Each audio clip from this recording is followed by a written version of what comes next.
You're listening to the Nature's Image Farm podcast. I'm your host, Greg Burns, and we're talking bees, homesteading, and the old-time ways. This episode is brought to you by EnduraHive wax-dipped equipment. The days of painting bee boxes are over. Our unique wax-dip process expels water from the wood, replaces and impregnates it with our proprietary blend of microcrystalline wax, offering superior weather protection inside and out, without the mess or expense of paint. No paint, no rot, no hassle. EnduraHive, built to endure. For more information, check them out at naturesimagefarm.com. Now, on to the show.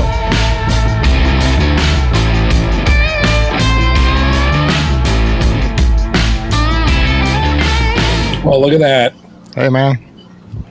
What is happening? We can run wild right now because we're here by ourselves. Yeah. He's not here. You can do whatever. Not yet. Everybody, so if you've just joined, yes, we're missing Greg Burns.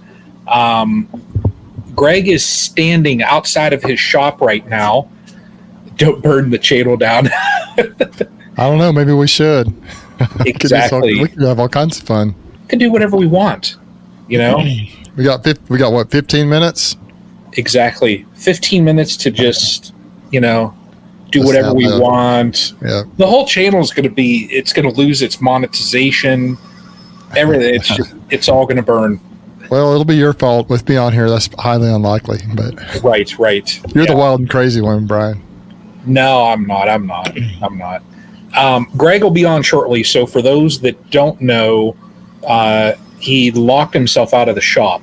So he's standing there, probably watching the bees, or I know he's probably looking over to his left and he's admiring the top bar hive that now has another colony in it. So, he was losing sleep over that. We both know that.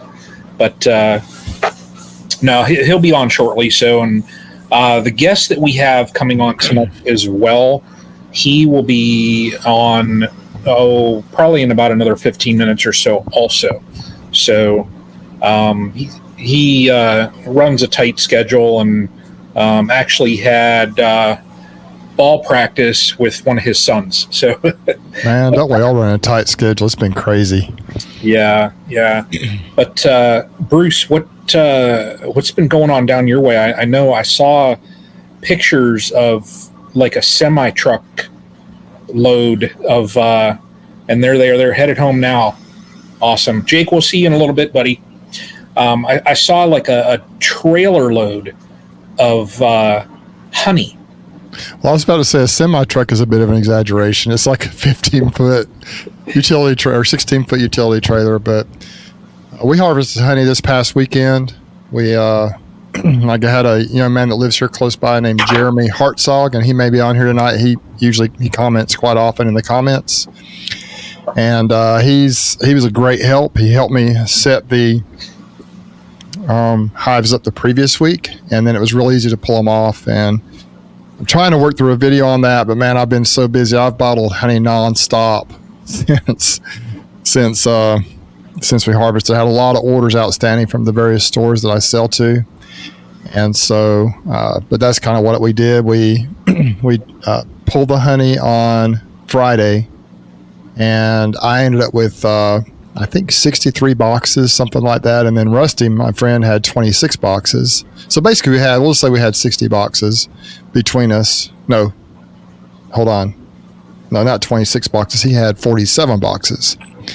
And so we had over 100 boxes to harvest. And I ended up with 34 buckets of honey. and Rusty ended up with 26 buckets, I believe. And so 60 buckets of honey, 5-gallon buckets. We did it in a day. Now we've adjusted our system. I purchased I think it's called a Silver Queen or a Queen Line, the Cowan uncapper. Mm-hmm. It's old. It's it's probably harvested. I think some commercial guys have used it in the past. Who knows how many thousands of frames have gone through that thing? Just, tens of thousands of frames probably over the years. And it took us a little while to get used to it. Rusty is one of those guys that can fix anything. Mm-hmm. And so he got it working, and it really hammers out the frames of honey. But we did find some bottlenecks. The spring honey is extremely thick, and it wasn't really a hot day, so the honey wasn't really super warm. And so the biggest problem we had was getting it filtered in the bucket, and in the buckets that slowed us down. But we got it figured out, and it took us, I think we were 14 hours in the extraction process, and then of course clean up after that. So I think we started about 8 o'clock and got done about 10 p.m. A question for you. When you're filtering, so you're extracting it, and then when you filter it, what type of filter do you use going into the bucket? Well, what we did, we've historically used paint filters. You just get them at Lowe's, the 5-gallon paint filters. What we've done in the past is we put them through a metal strainer, like a spaghetti strainer thing. I'm not sure what they're called. Yeah. Into a bucket with a filter, and then so that gets the big stuff, and we have someone sitting there with a spatula kind of stirring that. Oh, okay. Extractor, and then we pull it off to the side, and then we pull the filter out, and the honey theoretically goes into the bucket. With the thick honey, that doesn't work that well. Our plan this time was Rusty had rigged up his 50-gallon bottling tank. It's about 50 gallons, and he had rigged it up to where you could set a bucket down the top of it, and the bucket had holes in it. We were going to put the paint filter in there and just pour the buckets in. Well, it didn't work. It didn't drain very fast at all. So we drilled bigger holes. It still didn't work very well. And then he came up with a way to filter it where he hung the filter through there, and he attached it to wire, just nothing down below, and it still didn't drain very fast. And so we ended up doing the old-fashioned way. That was where the bottleneck was. So we're trying to figure out a solution with that. Of course, the commercial guys, they use the clarifiers. They pump it into settling tanks. They do all this stuff. But we just don't have that kind of setup, and we're not at that level yet. Yeah. So we're going to figure something out. He actually ordered one of those, what is it called, a hops strainer, or it's like a spider. Whatever it's called. And so he's going to rig that up in a way to hang it in there. And I think he's going to go with a larger micron, like maybe a 600 micron, which hope it'll flow through there better. In our summer honey, it's hot, first of all, in the summertime. And second of all, it usually is a little bit thinner. Mm-hmm. And so I don't think there's any issues with this honey having too much water in it, because it is thick. Yeah. Or at least it took forever to get it strained. But we got it done, and it's beautiful. The honey is almost clear. It's like a super, super light honey. It's got a little bit of yellow tint to it, and it's absolutely beautiful, and it tastes really good. It's actually my favorite Southern honey. So we anyway, but that's kind of our story. And I've been bottling. I had a bunch of outstanding orders from businesses that I sell at, mm-hmm. and I've just, of course, I got all their orders, and man, they wanted a lot, and so I took 200 of my pint squeeze bottles out to Appleton Farms. They've already sold 50 of them. We took them out there Monday, and my wife took them out there, and so he's like, we need more. And then I've got a bunch of other stores that I'm just kind of trying to get it bottled up. And some of them want the glass bottles, the mouth bottles, which is more of a process because I waxed it. So my bottling tank is a 16-gallon bottling tank. So I dumped 3 buckets in there, and I let it heat up and warm up, basically for a day. And then I just bottle the whole thing up, and I've just been going and going and going. And every spare minute I've been bottling honey.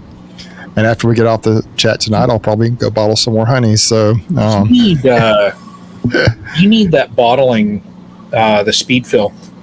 Yeah, it's not so much the speed as much as it's it's limited capacity. It's 15. Yeah. I can only put 3 buckets there at a time, and so I probably need bigger everything. I'm in the process today of ordering a 32 frame extractor from John, and I think I'm going to retire my 20 frame Maxon, and Rusty has a 30 frame, and that's to be a 32 frame. So that's coming.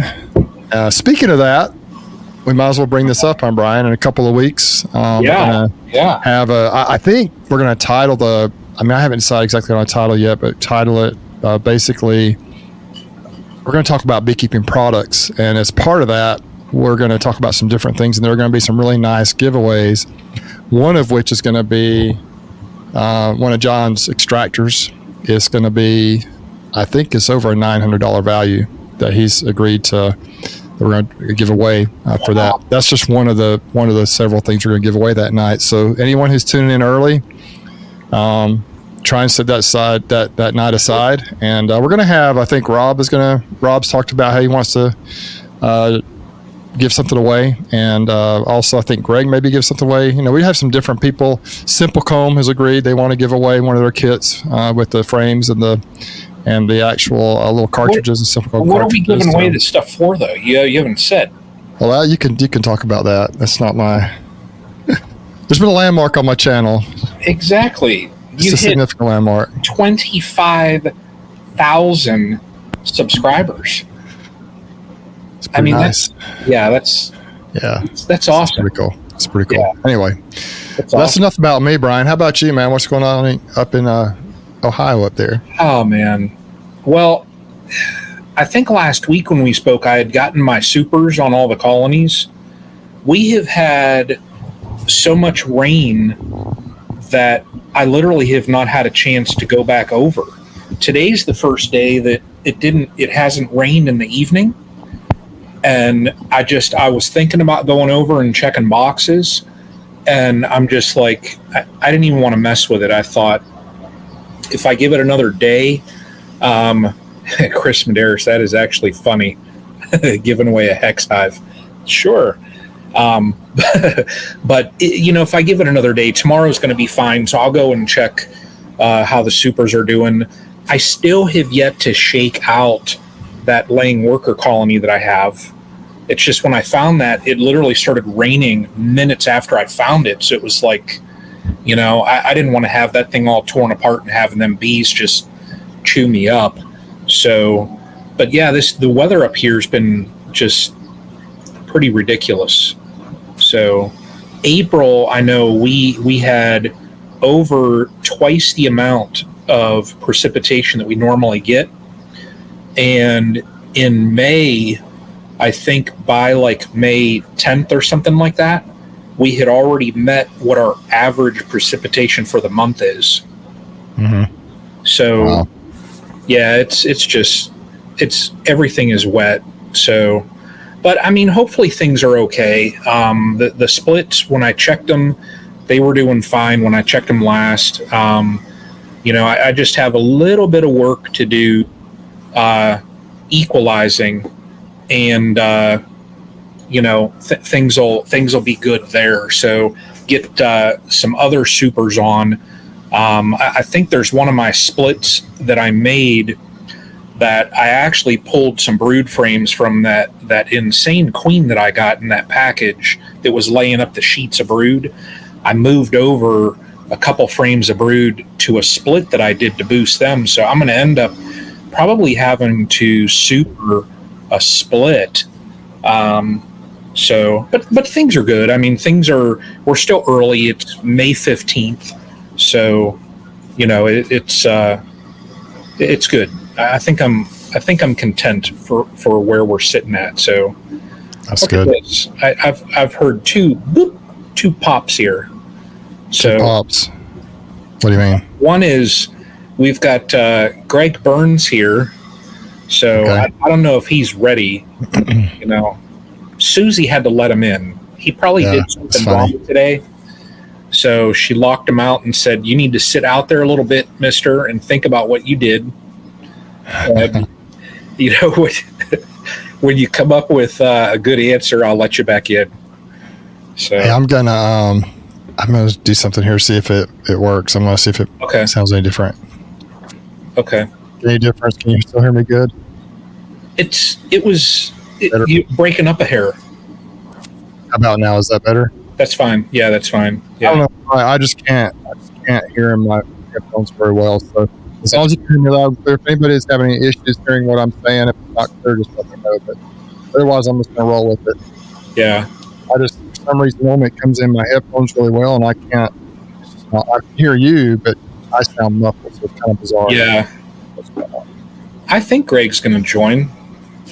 Oh, he better be. It's on his channel. Yeah, no, he's down there. So, here, So while we're waiting, I guess we could recognize some of the folks in the comment section here. I haven't really been scrolling through much. I've been trying to get my mic working right. We got a lot of the regulars in here, but I'm sure there's some folks we don't recognize. We appreciate everyone for being on here. Yeah, no, there's a lot of people in here. Sure are. DC, Redfish, Jarrett, what's up, buddy? Russell, Rob, got Grayson, Knox. Yeah, Grayson, very first one. So James, we got Pat. A lot of people. Wow, Lisa's here. We got Lisa. Yeah, Lisa. Tennessee Tim. We got Tim on here. We got Steve. Yeah. Steve Pat. and Jane. Awesome. We got Chris Medeiros, of course, is on here. It's awesome. Yeah. The Morris Homestead. Oh, Greg commented, but he's still trying to get on. Yeah, he's down in there. I don't know if he wants me to pop him up or. Oh, there he is. There he is. Well, hey, a lot of our folks here are big homesteaders, farmers, beekeepers, you name it. Something I learned a long time ago when we first got started, the first tractor that we ever got, we traded an old four-wheeler for. It was a 1965 John Deere 3020. And when we bought it, the headlights didn't work. And I thought, that's kind of weird. How come the headlights don't work? And Farmer Mike said, well, I'm not allowed to have headlights because if I have headlights, I can work late and I can work dark and I can work through the night. And I'm not allowed to do that. Well, I'm seeing the wisdom in that because we are pushing it here, working late last night, moving bees in the dark, in the rain, today doing the same thing. And I make it back. I've got 10 minutes to spare. I go to get in the door and Jake's already left for the day and he locked up the shop. And I said, oh no, now what do I do? All I've got is the Kubota key. Can't drive home with and on the skid steer. So anyways, I want to apologize for being late tonight. We have a great guest on here. Like I said, a lot of folks are into homesteading, farming, beekeeping seems to be one of those things that are tied into so many aspects and facets of the homestead life that you can't sometimes have one without the other. Very, very few beekeepers do I know just keep bees. It's always something else, whether it's rabbits or chickens or pigs or cows or you name it. Tonight we've got a special guest on, and not only are they beekeepers, but they get into some really cool things that are way outside of even what some homesteaders do on the homestead. And I'm looking forward to getting to know them a little bit better. A lot of their family and our family storylines kind of cruise or parallel when there was a point in time where we made the decision to get out to a piece of land. Let's start over. Let's get back to the roots. Let's bring the kids along. And then next thing you know, you're X amount of years down that journey. And it's fun to meet and visit with folks who are doing something similar and have had success doing it. So tonight, it's absolutely an honor to bring on Jake and Uriah from White House on the Hill. Thanks for joining us, guys. Hi, guys. Welcome. Can you hear me all right? Yeah. Yeah. Sorry. Nice to see you, Jake. I'm glad you and Brian connected and you were gracious enough to spend some time with us tonight. Jake, I see you've got the farm boss, Uriah, with you tonight. That's right. Yep, he helps me with all the beekeeping. He loves to help us out, so I thought, hey, maybe he'll have an answer or two to help us here. But he unfortunately he doesn't like honey, so he's a weird beekeeper. Wow. Well, Uriah, don't feel bad because truth be told, I'm not a super big fan of honey myself. I like the bees and making queens and all that kind of stuff. But truth be told, honey is that sticky stuff that is all over everything. My wife loves it. She loves to sell it to the homeschoolers and the folks in our community. But Uriah, you know, I think I like you even more now because I'm not the only goofball who doesn't like honey. You want to say something? I don't know. Well, Uriah and Jake, thanks for spending some time with us tonight. We know you guys are busy. Homestead life is busy. Family life is busy. So we appreciate you taking some time for us out tonight. Jake, for folks who haven't had a chance to get to know Jake from White House on the Hill, can you tell us a little bit about you and your family's journey and how you've shared that on YouTube? Sure. First of all, is having a toilet in the background distracting? This is my... Only if somebody uses it. We built this office in the back bathroom of our mobile home. So we're trying to figure it out. Anyways, we started the homestead journey in 2016. We've sold our house in the city, and we moved out to a country farmhouse that we rented for 3-4 years, and we got some chickens, and then that kind of started everything. We got like 6 or 12 chickens, and it quickly became 100 within like a year. And then I started looking on YouTube on how to raise them, and I started finding homestead families that were not only, you know, raising chickens, but they were growing their own food, and they were at home with their families. And that was very attractive to me because I started having kids then. We had 2 at the time, and I was working a lot of jobs when I was in the city. Was working a full-time job and then a bunch of other part-time jobs and all throughout the day. And so I really wanted to find a way to be at home more. And then we wanted to be healthier and eat healthier and live healthier. So that's when we got into animals, into homesteading, and even into YouTube, and saw there was an opportunity there. And so 2017, we started our YouTube channel. And I think it was about a year into it when I went to a Missouri Organic conference, and I heard Leo Sharashkin talking about horizontal hives and catching swarm traps. And I didn't know anything about bees or beekeeping.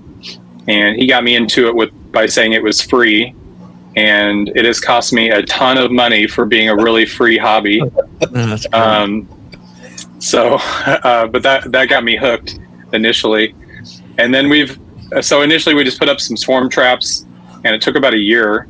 And then we started catching a lot of swarms, and now we're catching them left and right. So it's been really fun. But the homesteading thing, it's expanded to where we hatched out a bunch of different things, but most notably were emus, and didn't quite work out at our rental property. And so we ended up having to find our own farm because emus get pretty big. And so we had to find our own farm. And in 2019, we moved to our own place, and we've been building it. We're building a big aviary in the back to house our peafowl, our mandarin ducks, our red golden pheasants.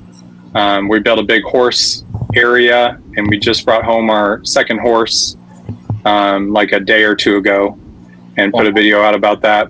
And we've got milk cows, and then a bunch of birds. But probably my favorite hobby is beekeeping. And I make the least amount of videos on our channel about it. I probably make 4 or 5 a year about it. But it's my favorite hobby, and I've really gotten into it over the last year, where I've been working with some community bee yards. We just had Rob, I see him in the chat, from Larabi's, came to our farm this last week and showed us how to treat for mites with the INSTANTVAP. And so we've been having a lot of fun getting to know more of the beekeeping community, and to really enjoy that world that we're kind of new to.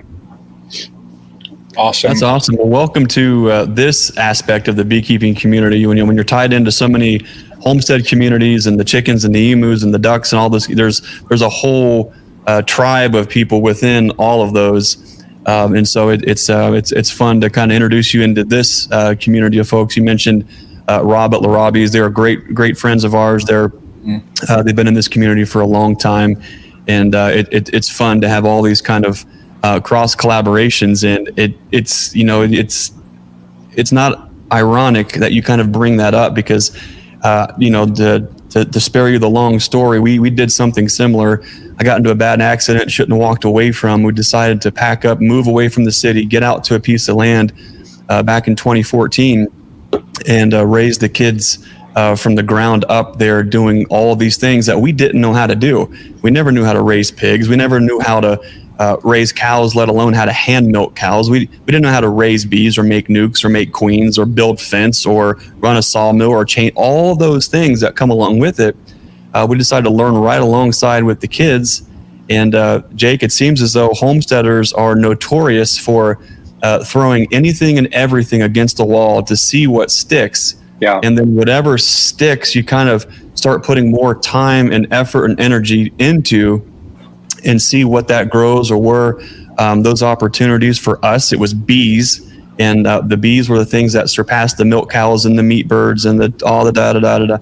And so that's what our focus is. But it sounds like, especially, checking in with a couple of your YouTube videos, especially your trailer, it sounds like as you guys got busy sharing your family's journey into homesteading, the actual art of sharing your family's journey of homesteading became the thing that stuck, and where you were able to put a lot of your time and attention to. Could you talk to us a little bit about what that was like when you're throwing everything against the wall to see what sticks? You're looking for opportunities. How can I get off the road? How can I stop working for somebody else? How can I take life into my own hands and be responsible financially for my family's well-being? At some point, you transitioned from somebody writing your check, from you now writing checks and earning income based on your merits. Can you talk to us a little bit about that transition and what that's meant for your family? So like sharing content, YouTube, that kind of stuff? Yeah. Yeah. So when we started it kind of started as a hobby. I wasn't sure if it would become anything. And then I really started becoming obsessive with it the way I am about bees now. I got really obsessed with it for like a year or two, where I learned everything about editing, filming. I didn't have a film or editing background. I had a graphic design background, so I had a little bit of a design interest, but it really didn't help me a ton. I thought I had a good eye for, shooting good video or something, but I really had no idea on how to like create a story arc. And so I had to learn a lot about editing, and I would try to do like a new trick or do something different in each video for our first year, and just try to teach myself as we went. And then we were just filming our day and just putting up a video, and there was no real story to it. And I was wondering why it wasn't catching on. I felt like our editing was good, but it wasn't really gaining a lot of traction for the first like 6-8 months. And it really wasn't that long in the big scheme of things, for how long it really does take to grow on social media. But to me, it felt like, because I was treating it like a full-time job, it felt like it was taking forever to grow, and I didn't know what to do. And so I started talking to some other YouTubers, some bigger channels, some that were my size or just a little bigger. And we started little like counseling groups where we'd all talk together, kind of like the three of you guys. Like we'd get together and just have a chat like every week and talk about our channels, what we saw that was working for us, what we see that's like catching traction on YouTube in general. And so we'd use that as like a way to pick on trends and things like that to improve our channels. And that really helped. And then starting to collaborate with some other channels that were like our size or a little bigger, that helped. Going to events, there's some homesteading events. Homesteaders of America was just getting started in 2017. We went to the first event of that.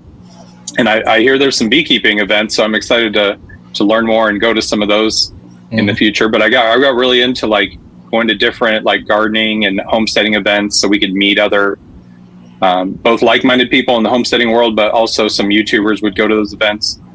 And then it was about a year into it, maybe a year and a half, that we had some videos start to take off. And we got like on the Creator on the Rise, when they still had that on the trending page on YouTube.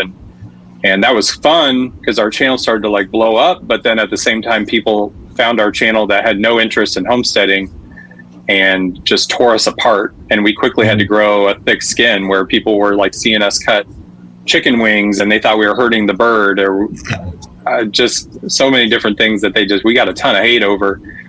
And so it made it really tough. I kind of had to shelter my wife from reading the comments because they would just tear us apart.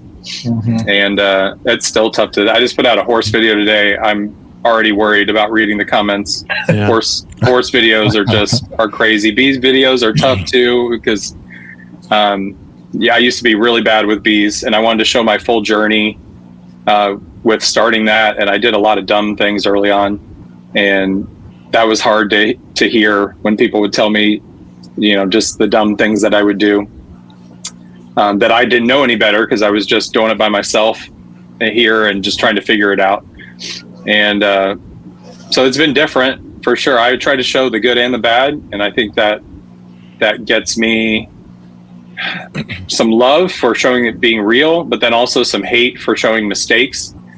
And they'll tell me, I'm not like this beekeeper that's perfect, or I'm not like this guy that hatches eggs that's perfect. And so I hear that all the time. So that's always the tough part of the journey. But to go back to like when it took off, yeah, that's when I started. I always treated it like a full-time job. And so when it became a full-time job about a year and a half in, I just got more serious about how do I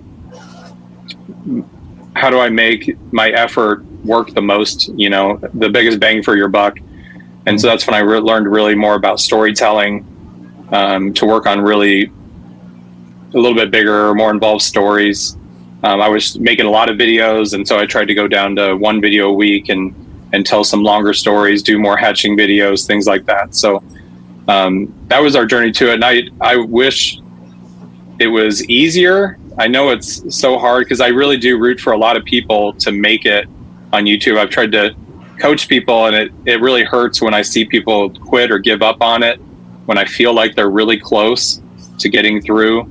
Because I remember back to when we took off, and it was like a month or two before, and I had like the worst month we'd had that whole year because I was really slowing down how many videos I was making. And so our channel was really suffering because of that. But it was right before it took off. And so I've seen a lot of people that give it a shot and just don't stick with it enough. And I attribute a lot of that to, I know it didn't take that long for us in the big scheme of things, but we had some businesses in the past that, and probably like beekeeping, because beekeeping is a long-term business, where you fail, you lose money for a long time before you make money.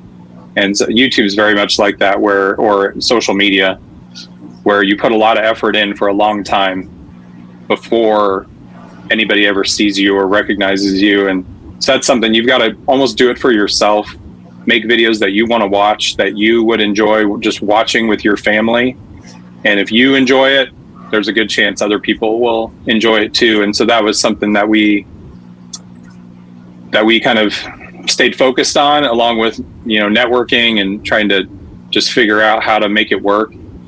And I don't know how to sum up that section well, but it was something where we just weren't going to be denied, I guess. And I think it's there for people can still make it and make it work. Mm-hmm. Just always have to find a way to be creative and be unique in the space. Jake, do you feel like backing off on the frequency is what kind of helped in the long run with you catching some traction? I know some people try to post videos like every day or 3 times a week, or I know it's a little different with each channel, but what are your thoughts as to what kind of caught the algorithm at that time? First off, I've got to say, I've been watching all of your channels over the past week, and I'm not here to critique or anything. I actually enjoy all your channels. And Bruce, I think I watched one, you had one about putting the honey in the honey straws. Mm-hmm. Yes. And my wife really wants to do that. So we had a lot of fun watching that. So thanks for making videos like that. Backing off to 1 video a week definitely helped.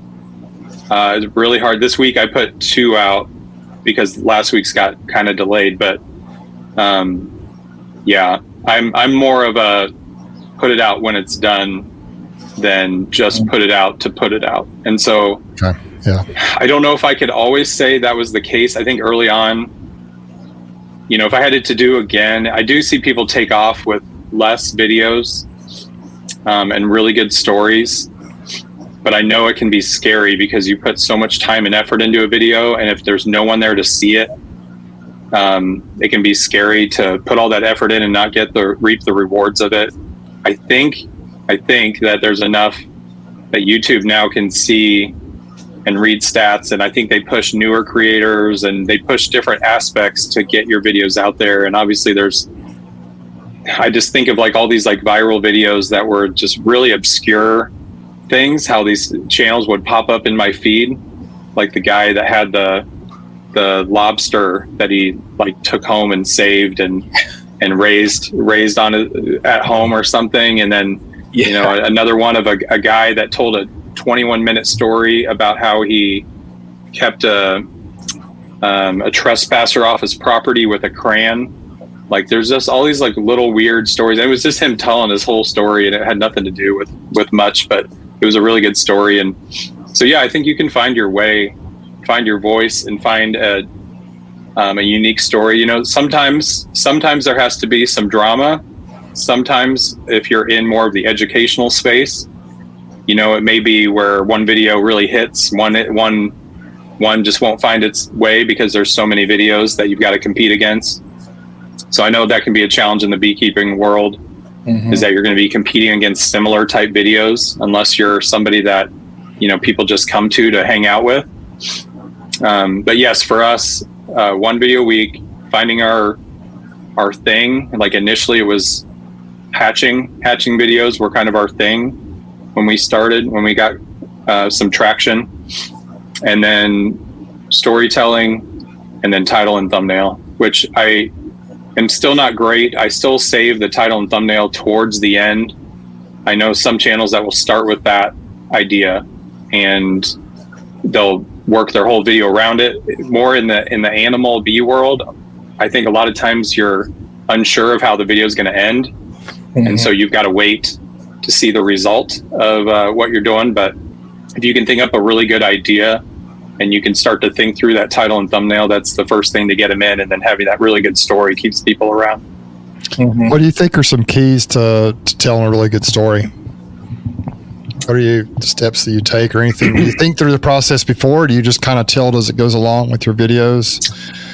So a lot of times I think of what do I need to get done? So I've got a few different things I'm doing every month. Like here's a hatching project right here that we're working on. And so this one I'm testing out an incubator. It's super secret. Nobody's supposed to see that. And so we're testing out an incubator, and it already kind of had a failure, and now we're trying it again. And so there's going to be a built-in, like a failure. Can we overcome the failure that we had the first time? So with hatching videos, I think there's some built-in drama there, because there's here's the eggs, here's the incubator, or here's the hen that's hatching them out or whatever.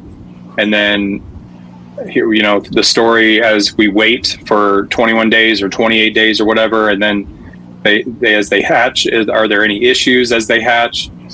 And then what's the end result? And so there's kind of this story arc that is it's a simple thing for me to understand.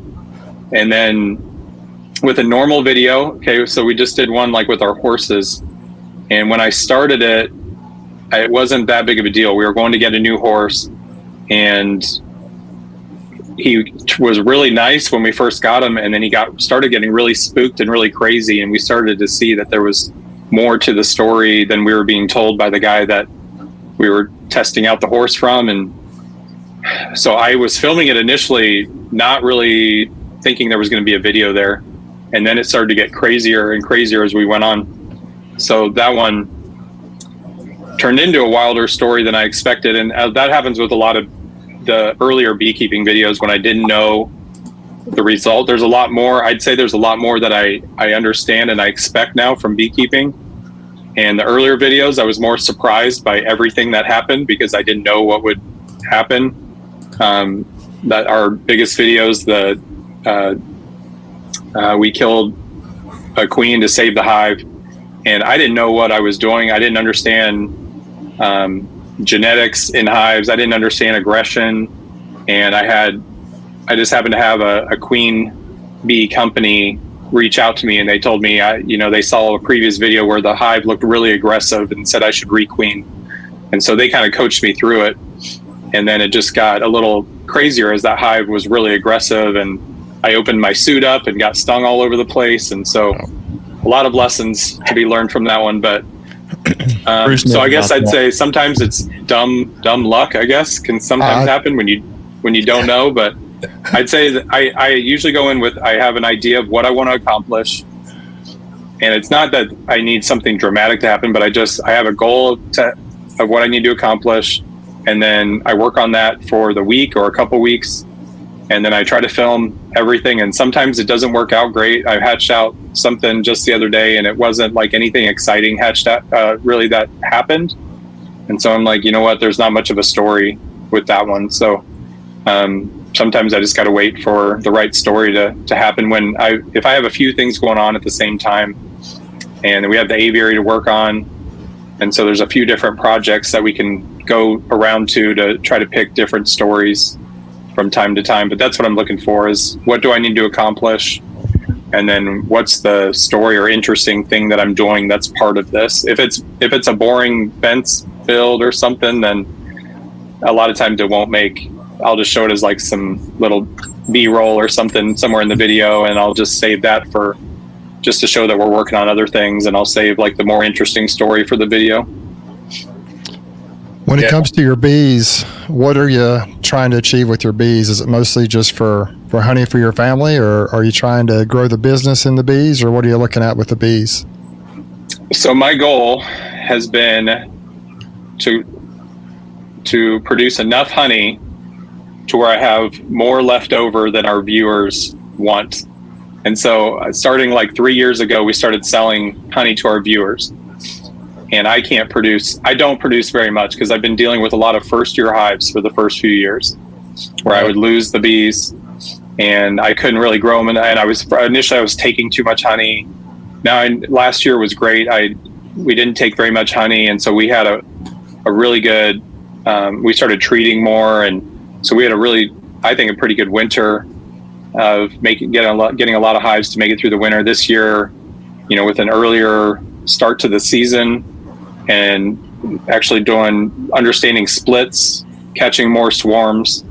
I feel like I'm painting hives like every day right now, but my goal is to produce enough honey for the viewers, because every year we don't produce very much. We sell out, and then I get messages for months of like, when are you going to have more?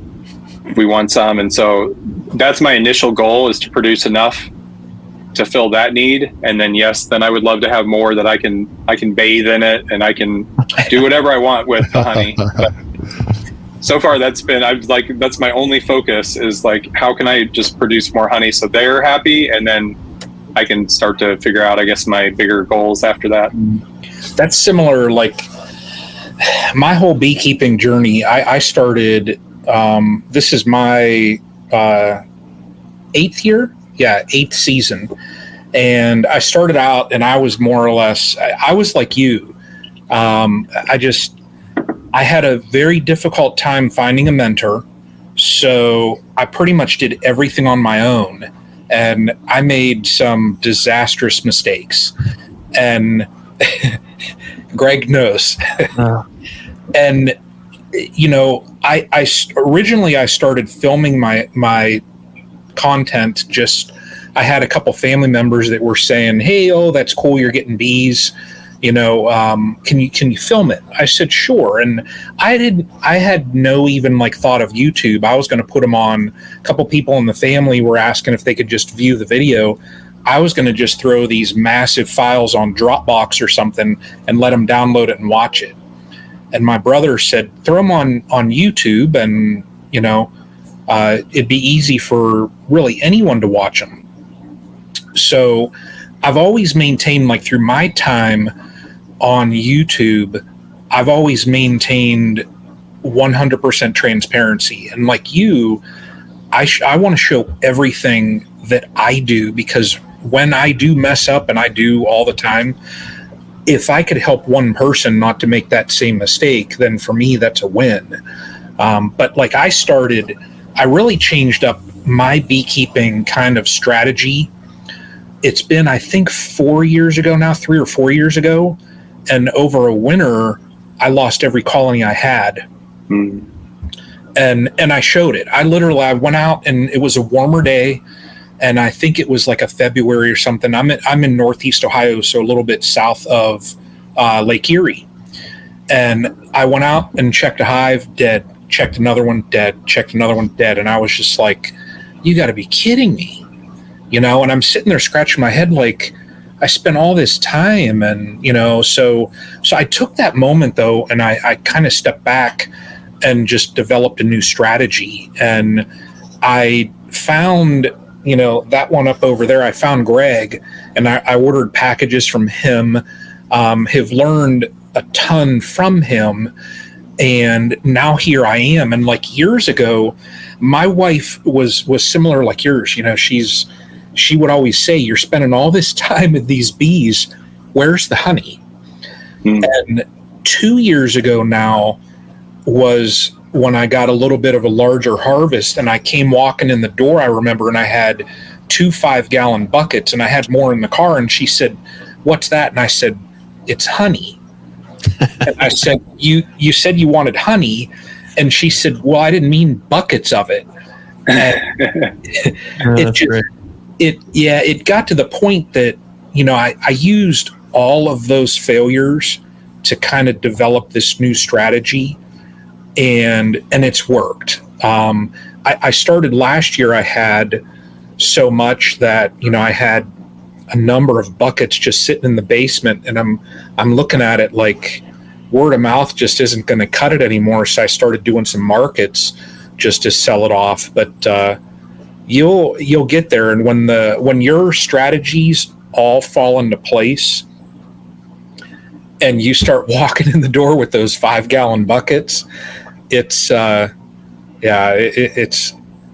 love it though. You know, me, I like honey. Yeah. So yeah, it's very rewarding though. I mean, just seeing the colonies. Now I've still had some ups and downs and things like that, but I think Uriah might like selling some nukes or some queens off and making some real cash without getting sticky.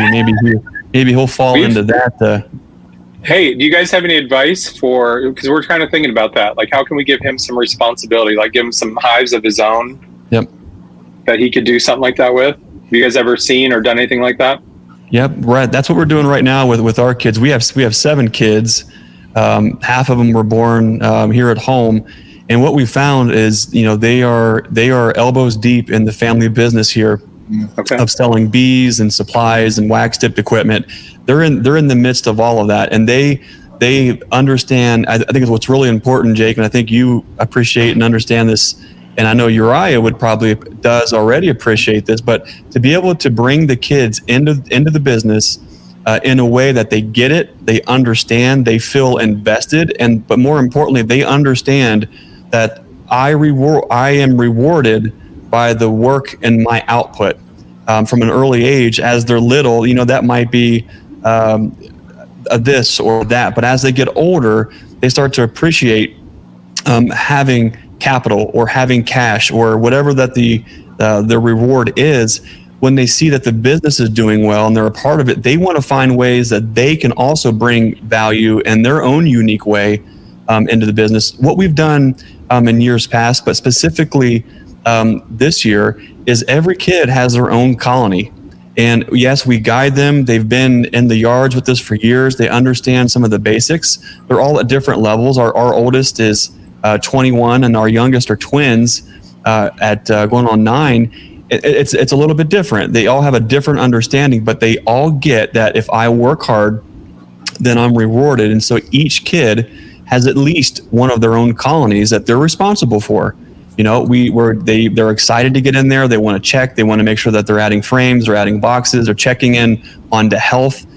They're doing mite washes. Do we need to do any kind of a treatment? Can we just stack boxes? What are they looking like? Because they understand if they invest in their colony, they are investing in an asset. Using words like invest and asset and return on your investment. Kids don't get that, but they understand if I work hard and I keep these bees alive and they get big, they make honey. I bottle the honey, everybody wants to buy it. If I do well and keep my colony alive and keep them healthy, next year they're twice as big, and we have 2 to 4 times as much honey, which means more money in my pocket. So kids are like, I wish, you know, we come into self-employment or entrepreneurship differently, but Jake, bringing your children into it is one of the most beautiful things that you can do, and they can learn. That Uriah may find, hey, I don't want nothing to do with honey, but I sort of like being able to take a colony that I've raised, that I know all the details about it, and now I split it out and I learn how to make queens, and I sell nukes for $200 or $250. And all I did was split a healthy colony, and I do that twice out of each colony. There's an extra $500 or $200, whatever that it might be. Some of our kids are into they want to help rear queens. They want to make some want to make honey. Some want to work building and selling equipment, and some want to find ways that they can use money and invest in a part of the business to grow it, to create a yield on that later. Every one of them is different. But Jake, I think taking the time to figure out where all of the kids are, what speaks to them, and then giving them opportunities to have ownership of something and then support them in a way that they can be successful, I think is a real big deal. Yeah, that sounds great. I took him and our older one, Eli, out to a beekeeping class when we first met this community bee yard about an hour away last year. And it's been really fun since then, because now they go out and then they can identify, worker cells and drone cells, and they help me find the queens. And so it's just been a lot of fun now that they are learning right along with me.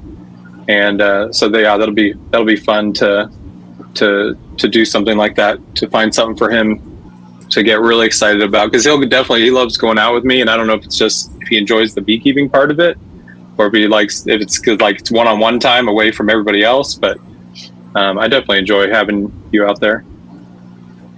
Brian, I wanted to ask, what do you enjoy, Uriah? What do you enjoy the most on the homestead?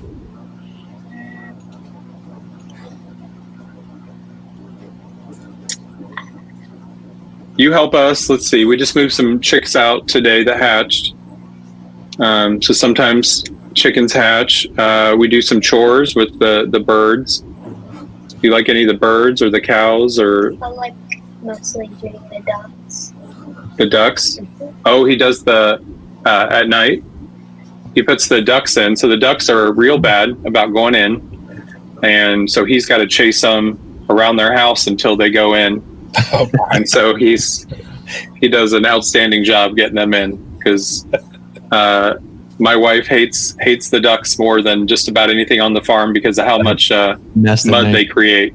Yeah. So they're alive because of some family members really like the ducks, but otherwise I don't think they'd be here. What's the secret, Uriah? I like right now when we get done tonight, I've got to go out. I have to jump across the electric poultry netting, and I have to somehow convince all these ducks who would rather sit out in the mud or make mud and just sit there as coon bait. They would rather just sit there as something else's dinner tonight. They no matter what I do, they don't just want to go home for the night with the chickens. Uriah, do you have any tips for all of us duck ranchers?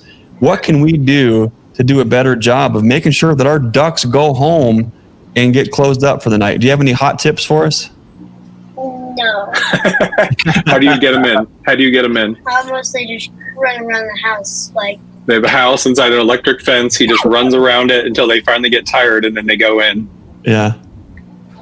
That's awesome. Sorry, I'm supposed to let him tell that. That's my fault. one or two times. Two times, yeah. Takes 2 times. Which way? Do you have to go clockwise or counterclockwise, or does it change on the time of year? Can you go either way? Yeah. You can probably go either way, yeah. Either way, okay. Well, Uriah, I know who to call when I get into duck trouble. I'll get a hold of your dad and see if you can help us out there.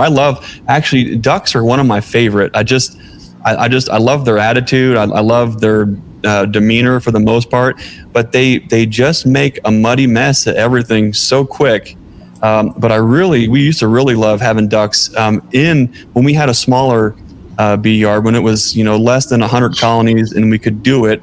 We would try to run the goats or the chickens or the ducks through there for pest control. And one of my favorite things was to have the ducks kind of cruising around with their bill. You know what they do? They go around and they're kind of digging in this and digging in that. But they kept under the hive stands really nice. They would eat any dead bees that would kind of fall out. Oh, interesting. And it also seemed as though things like hive beetles and things that were growing in the soil, the ducks did a really good job of kind of rooting up and eating. The chickens would kind of come in, but the chickens were they're a little bit lazier. If it's not like right there in front of them and they can just boom, get it and go, they're like, I'll just move on. But the ducks, they work a little harder. They want to get in there and sift around and see what's there. And I love hearing the quack. And we had these, Uriah, we had these ducks at one point in time called Muscovy ducks.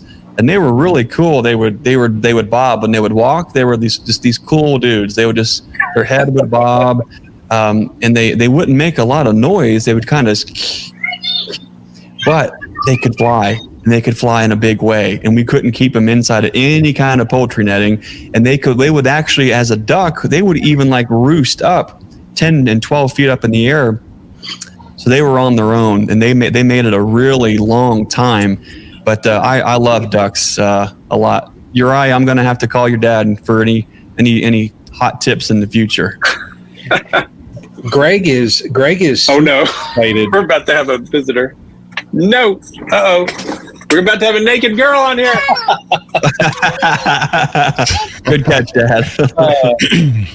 No, that's pretty funny. That's hilarious. Greg is going to be super excited because here very soon, I would say probably in the next month, he's going to have a nice sized batch of quail eggs. Oh, stop it. You're going to get me in so much trouble. That he's going to incubate and hatch out. Oh my gosh. Look, sometimes it's Susie, my wife, and we got into bees years ago because it was her idea. We were driving past the farm and she said, you know what we need? And I said, what? And she said, bees. And I said, okay, sounds good. It was the same thing with the sawmill. She set me up on the sawmill. She said, you know what you really need is a sawmill. And I'm thinking, okay, great. And then we get it, we arrive, and of course it's like a budget sawmill. It's like a Wood-Mizer 55, so you got to put the whole thing together, right? It's still awesome, it works great. I no sooner get it put together, and I'm thinking all the cool things that I can do. And she says, you know what you could build with that? And I said, uh-oh, here it comes. What? Because, well, you could build me a little dairy barn. Well, she had 2 jerseys that were getting ready to calf, and no kidding, we busted hump and got that thing built just in time for the calves. So most of the time, whenever she says this something's a good idea, it is. But when except for goats, let's bring them home goats and put them in the berry patch real quick at nighttime because it's fenced in and we'll keep the goats safe. And then you wake up and you've got 30 blueberries and aronias and everything else that are completely mowed down to the ground. But when it comes to birds, Brian's going to get me in trouble because Brian keeps doing this thing where it's like, you know what you really need? You need 50 or 60 quail eggs to hatch out because that's exactly what you... And Brian, all I'm saying, buddy, is if you bring over eggs to hatch, you better be good at cooking and cleaning because I'm going to need a new farm to live at. That's for sure. Oh, yeah. Now, my wife and I, we looked at getting some type of bird. That way we would have eggs and we would have the meat source.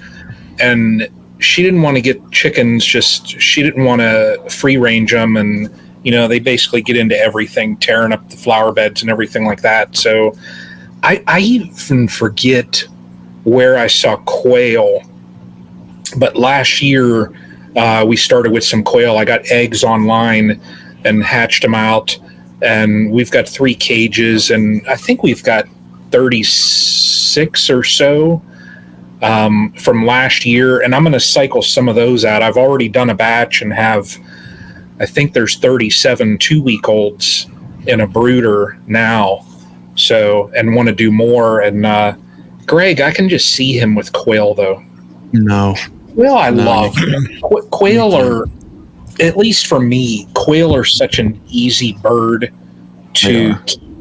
It's just there's not a lot of work that you have to put into them, and I love just sitting there listening to them though too. That's what always gets me about those things. So, but yeah, I'm sure Jake can appreciate this dichotomy of homesteaditis, where typically it's us males who, it all starts with, what would be cool. And then it goes from there, and then it's like for you guys, it's emus and ducks and chickens, and for us it was milk cows and rabbits and our own breeding line of rabbits, and then all these things after another, and eventually you get to the point where you're like, man, that would be cool, but is this going to be like the last thing that I tried to do? And it ended up having a lot of, I don't want to say mistakes or failures, but boy, there were an awful lot of learning opportunities with that last idea. And Jake, beekeeping falls into that category because beekeeping is one of the things that has this element of danger, but it has this really romantic element to it that a lot of folks think, wow, wouldn't that be cool? And they see a lot of the really hip maybe YouTube channels, or they see a lot of the really hip things that they think this is what the experience is going to be like. And when homesteaders get involved with beekeeping like us, I'm speaking from my own experience, you dive in. Homesteaders typically, you're all in, and you're going to make this thing work. And a lot of times, ego and pride gets in the way. But we are going to do this, and we've told everyone we're going to do this. And here's a video of us going to do it. We've got to see this thing all the way through. And then things start to happen, and you start to realize, I thought these bees were supposed to be able to make it on their own, or I thought when I catch swarms, they're going to be clean, healthy bees and never ever have any problems. But I thought bees have been doing this on their own for all these years. Why are these bees not making it? Why do they look like this? And then you realize that you hear a lot of things, you read a lot of things, you watch a lot of things on YouTube. While it may be somebody else's truth, or maybe they're pitching it as it's though a truth, but you realize that by and large, everybody's experience on the homestead and farm is not only different to their locality, but it's different in context. And what a lot of us have found, Jake, the hard way, is that while we wanted to be treatment free, and why we wanted to let the bees draw all the comb, and why we thought they had all these things figured out, it was based on a limited understanding historically of how bees got here, what they are actually, what their challenges are, what they're faced against, and the things that are a challenge for them, where they came from. It becomes this big ball of worms where now you're invested as a homesteader. You got all these things going, and now the bees aren't doing well. They don't quite look right. They're not making it through the winter. You've done all the things. You've caught all the swarms. You've bought all the treatment-free bees, and it's just not going well. And at some point, your wife looks at you and says, I love that you love bees. I love that you're pretty good at making split and making queens, but we cannot continue to spend money on bees if you cannot keep them alive. And it was my wife saying this, and she said, you have got to treat these bees. You know you need to treat these bees. It doesn't matter if they come from the neighbor's barn or the tree. They're sick. They need treated. It's your responsibility. So either treat them and treat them like livestock and be a good husband of these animals, or stop. And that truth hurts. And I had to suck it up, and she was right. I had to do it. And when I started doing that, my wife was right. I started listening to it. To her, the bees started turning corner, and there were more bees all over the place. Jake, how has your beekeeping experience been for you, and the learning curve sometimes with things like beekeeping? Yeah, it took a while. And I had a good chat with Rob from Robbie's, where he said, I think the average person lasts about 3 years in beekeeping. Got Darth Vader back here. This is Isaiah. He also sometimes comes out and helps us with the bees, but he always has to come, but he lasts about 5 minutes, and then he ends up laying on the ground, and then he just rolls around in his suit, and then he drinks all our water, and then he asks when we're going back to the house. Nice. That's great. Gosh, yeah. Oh, so he said the average person lasts about 3 years in bees, something like that. And I can understand it. I think if I hadn't been so, I don't know. I just didn't want to quit it. There's some things that I've quit on our channel, and that was one I definitely didn't want to quit. And I wanted to figure it out. And I was just going to keep buying more year after year. And I think I finally had enough of like, let's go. I like watching YouTube videos is not enough. And Isaiah, that's enough. That's enough. He's fine. Watching videos wasn't filling the gaps for me to figure out what I was doing wrong. And so I finally started finding like the Missouri Beekeeper group. We're in Missouri, and finding some local groups to us. And I found one that was like a little further away, and now I'm starting to find more guys even closer. And so that's really helping, finding some mentors when I really need to ask a question. some local friends that I just got some queens from a guy that I hadn't met before that was local to me.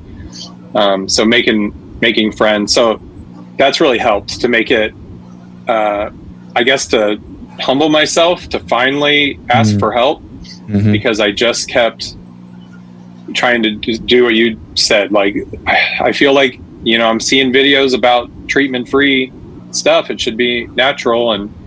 And I said, there's got to be something wrong here. And then just buying so many bees, I was like, I can't just keep buying bees over and over again. There's got to be a way to figure this out. I don't want to just keep getting swarms and having them die or leave. So I think I just finally got frustrated enough in year 4 that I wanted to start figuring it out. And so last year was a big turn for us. And then now it's where I'm building. Every day, the post office is dropping off more boxes of hives for me to build and to paint, because we've been splitting and catching swarms, and I'm putting out more swarm traps because they just keep catching swarms. And my wife's starting to say, hey, how many hives are you going to have? And I think it's kind of whatever. It's taken my time away from her horse dream. And then I also need to spend time. I need to finish our aviaries, our other big goal that we're working on. So I think she loves that I love it, but then at the same time she's like, you know, hey, where's like the ceiling on this? Balance. Yeah, where's the balance with everything else too? Yeah, that's the hard part, is finding the balance for all the things that you want to do, or sometimes on the homestead you have to do. You know, if people have deposits on hogs, or you've got a herd share, or you've got nukes going out, or whatever the thing is, if you have a livestock or an agricultural product leaving the farm, like there's certain things that we have to get done, and then there's all the things that we want to do, and then we have to find the balance. Like, well, my wife, she has been robbed of the gardening joy the last couple years because she's been all hands on deck. She's digging in and she's helping us rear the queens and make the nukes and feed the bees and get everybody split and get the order shipped and do all these things. Where now I got to find some balance where we make sure that we get her garden life back in order, and we provide those opportunities for her, because that's fulfilling. I love being out in a box and making splits and filling and feeling that, oh my gosh, we're creating abundance right here from nature, right here from these bees. She loves to do the same thing with her plants and her garden and their perennials and things like that. We got to find balance as a family on the homestead, and that can be really challenging to kind of do that. But that seems to be the name of the game. There's so many things that we want to do, when we want to do them all at the same time. We all want to do them right now, and sometimes we get some folks get into a hurry to get into beekeeping, and they'll buy the bees, they'll even buy some of the equipment, and then it's go time, and then they don't know what to do. They buy a nuke of bees from us, and they install 6 boxes all at one time and say, hey, we're good, and they can, whoa, back up. What are some of the hard lessons learned that you have had with incorporating beekeeping into your homestead?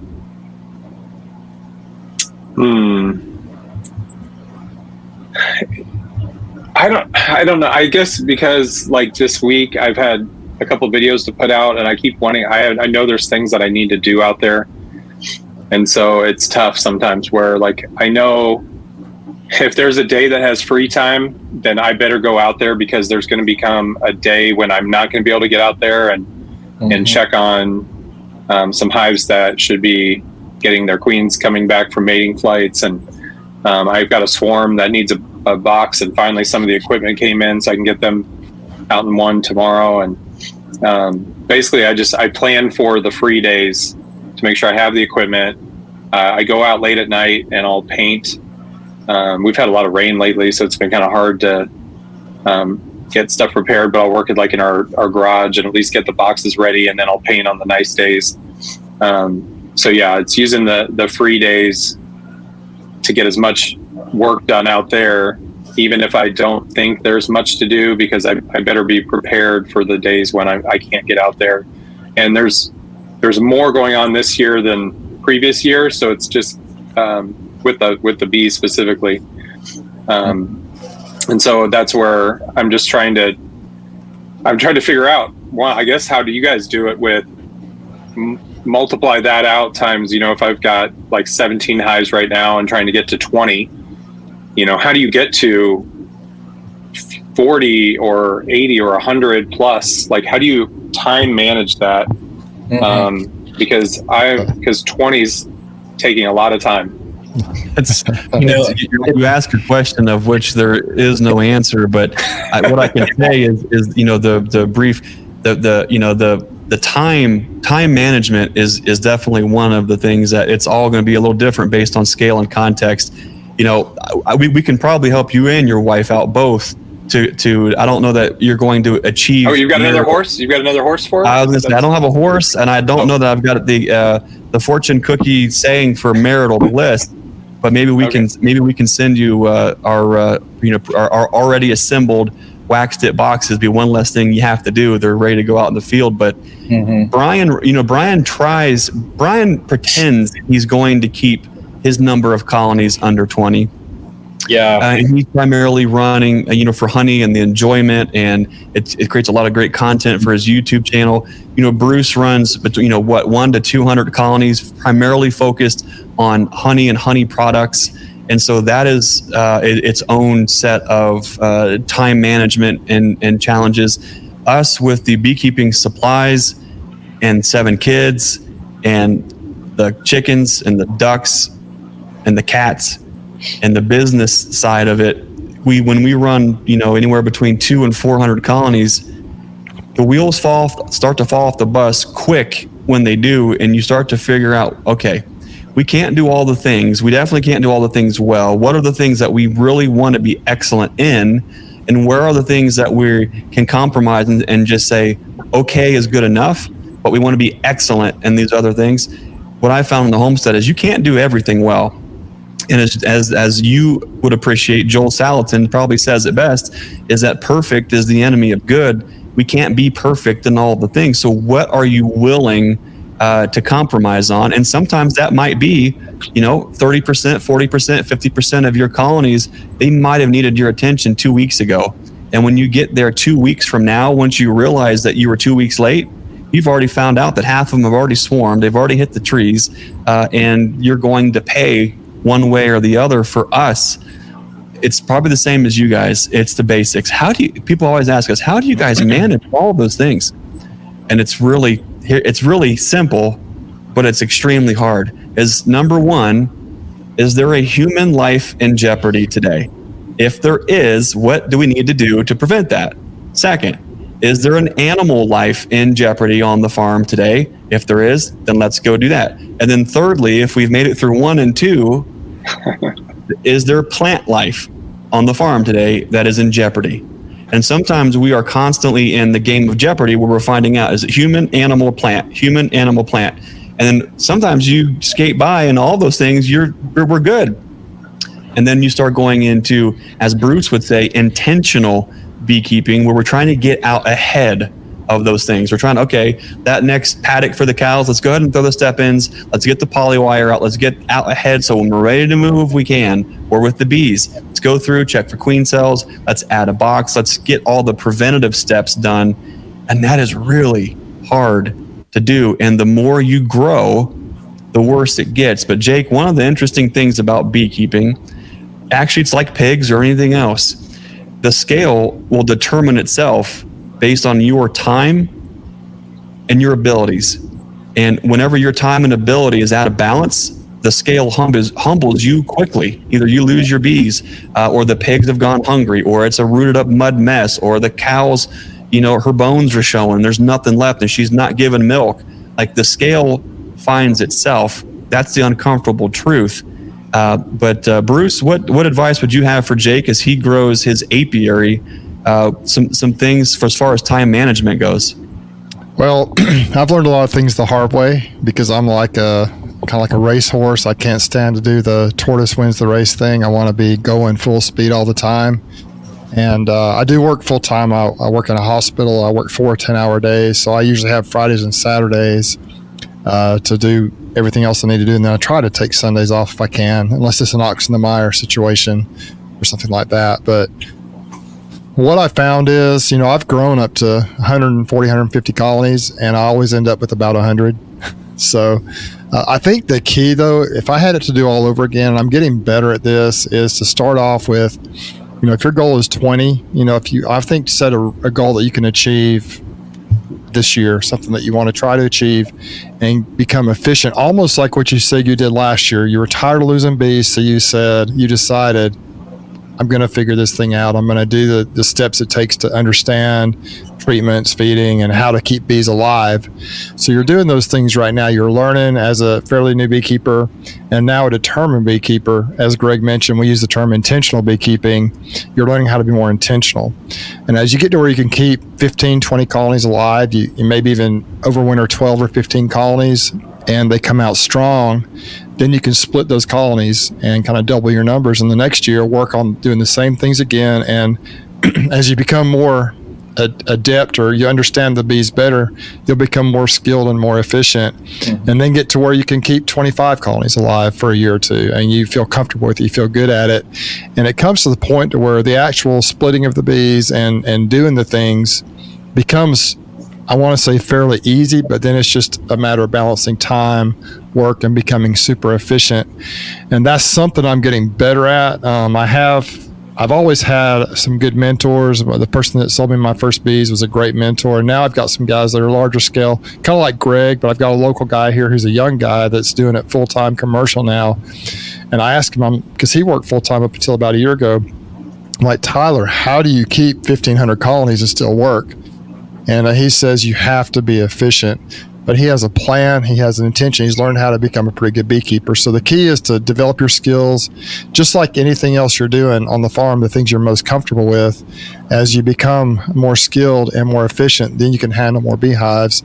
And I've done this the whole time I've been in beekeeping. Even though I grew really fast, I've always tried to stay ahead of the game as far as money goes. Like I paid a little bit of money for the first couple of colonies, and then I tried some kind of a website thing with a friend and spent a couple $1,000s on that. But beyond that, I've always stayed ahead. I've always been in the black financially, and so I've gradually grown.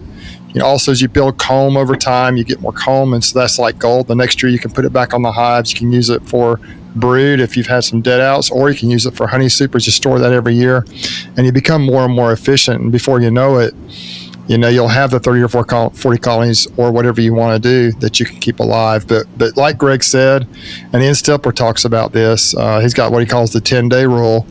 You'll have as many bees as you can keep alive, and that number will grow over time. But if you try to overextend, you'll end up right back where you can really keep them alive. And so that's not a negative thing. It's just kind of a fact. And what I found is I kept getting humbled over and over every year. Even last year, I lost a lot of colonies.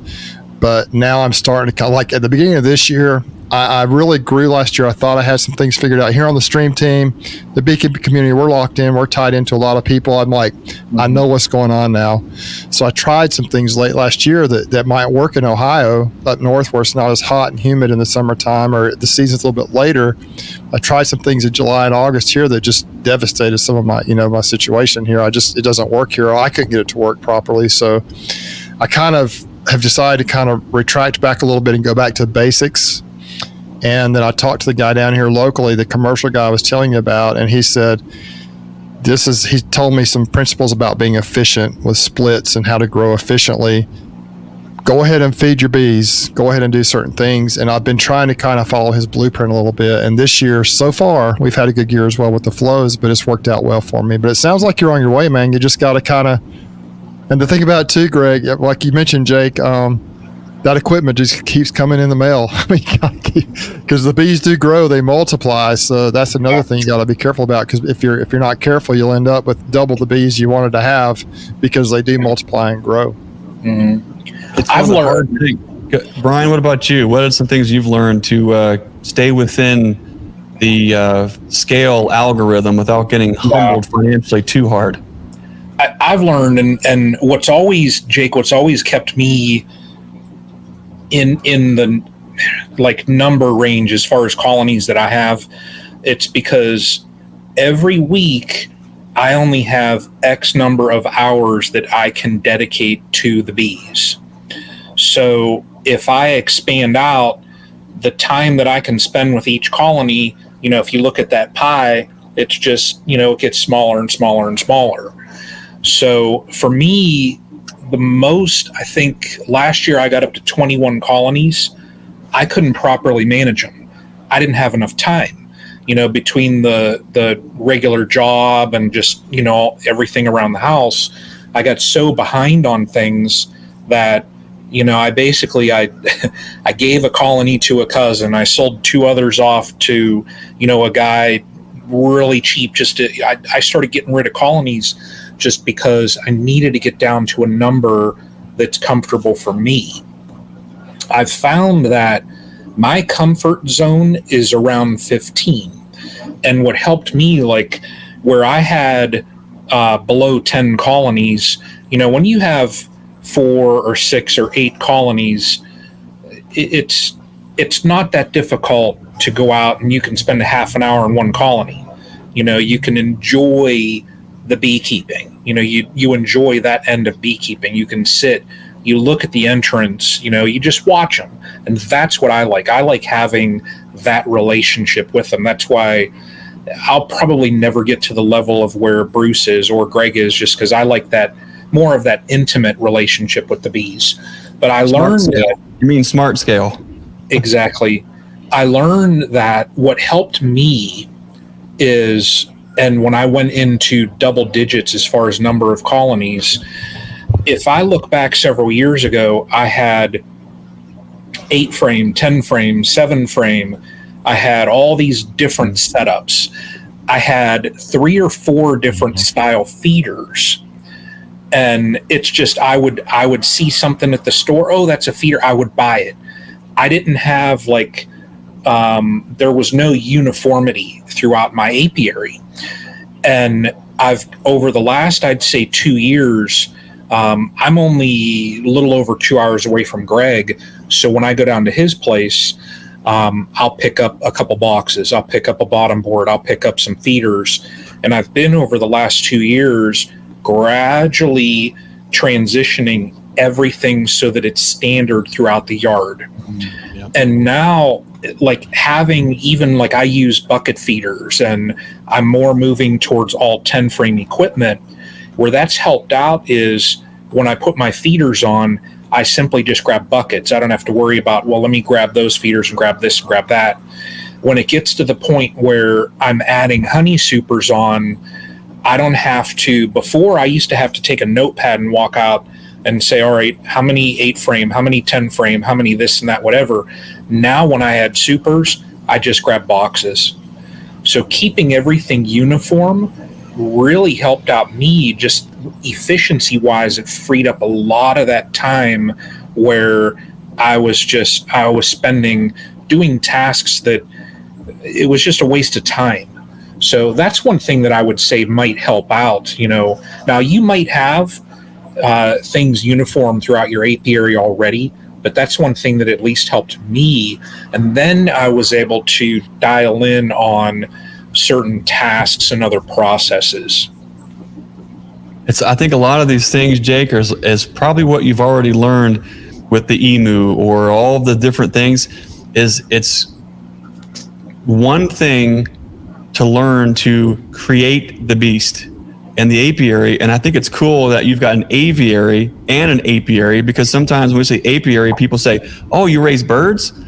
And I'm thinking, no, and I think it's aviary. So I think you're the first aviary and apiary at the same time. But with all the things on the homestead, it's one thing to learn how to create the beast. You learn, and Uriah may find out really quick, man, I love taking a colony and splitting it 4 ways and making this much money, and that is really cool. That may speak to Uriah, and some of your other kids, they might like certain. It's one thing to learn how to create the beast. It's one thing altogether to learn how to maintain the beast.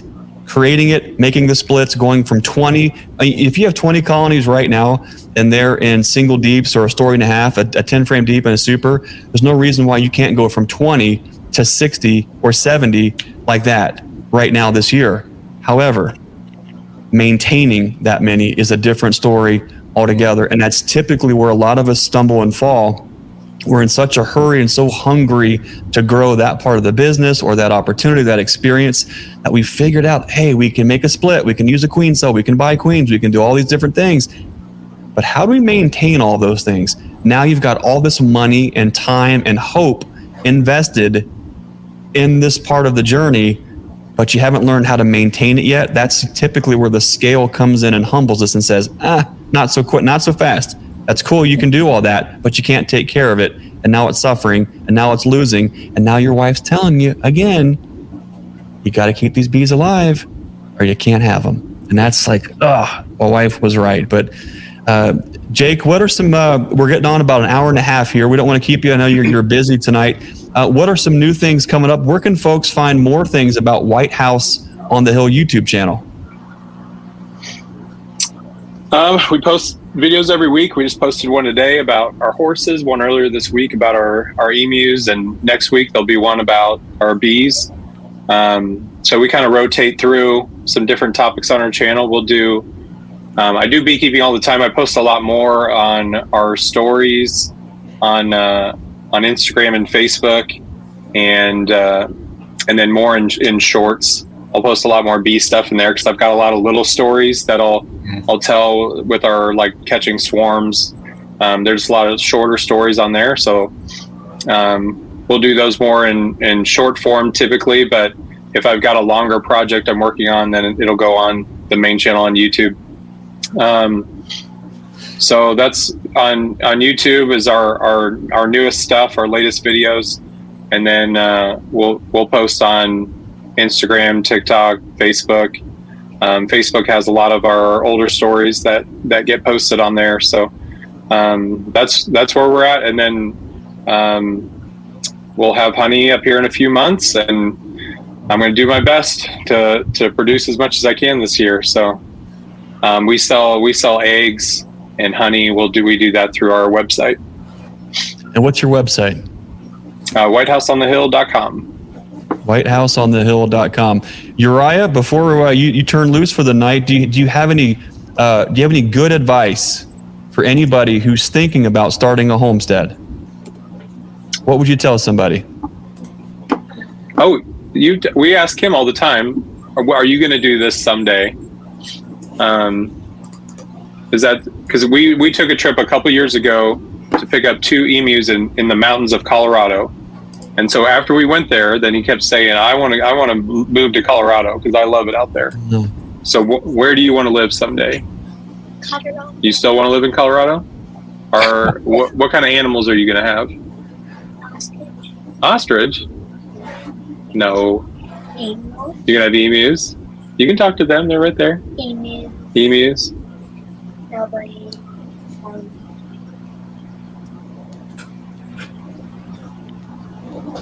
You have chickens and ducks. Yeah. You can have a garden. You help mom with the garden. You can talk to him. Yeah,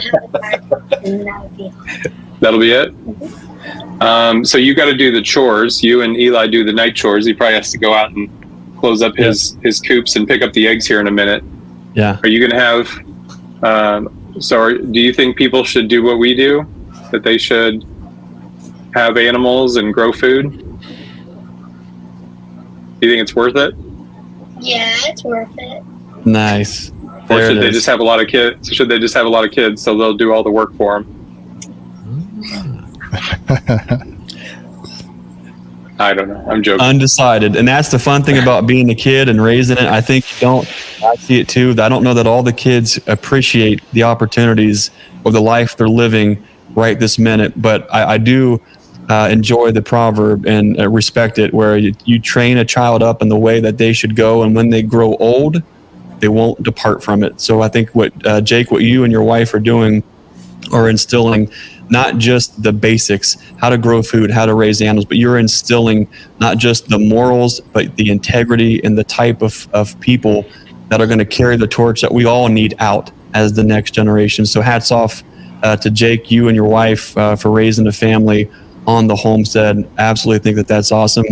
Uriah, if you ever get in a tight spot and you say, hey, I don't know what to do with my bees, just remind your dad that there's a great group of folks that are willing to help. Just say the word. Jake, as we cut loose here, we want to thank you for spending time with us tonight. We're looking forward to following you along on the White House on the Hill YouTube channel. Folks, be sure to check out their YouTube channel, all the socials, and go buy some honey from them this year. Let's get them sold out right away. WhitehouseOnTheHill.com, and hopefully we can help you keep healthier bees. Rob Pollock was just out there from the Robbies. Great guy. I know he can teach you a lot too, but we really appreciate you spending some time with us tonight. Thanks a lot for having us, guys. We had a lot of fun, and we're looking forward to it, and looking forward to making more friends in the bee world. That's for sure. Yeah. Well, hey Jake, just know you're part of this community now. We appreciate you. We'd love to have you on board here. And any questions you have, you can reach out to any of us or anyone in the comments here. You know, the beekeeping community, as I'm sure it is with homesteading, is a great community. A lot of great people, and we've just met some of the coolest people doing this stream team thing. And just, Greg always says the bees are the conduit to the people. And that's true. And that's, it's just phenomenal having you on, and welcome aboard to the Stream Team Beekeeping Chat community. Thank you. Yes, Jake, sir. thank you. Yeah, we'll definitely have to schedule another one. Absolutely. And Brian's the guy that made it all happen. So thank you. Brian, thanks for making it happen. Yeah, not a problem. Hey, Jake, stick around for 1 minute when we end it. Don't drop off. Okay. Uriah, good luck with the ducks tonight. I hope they only go around the loop twice and then go in their hut for the night. All right.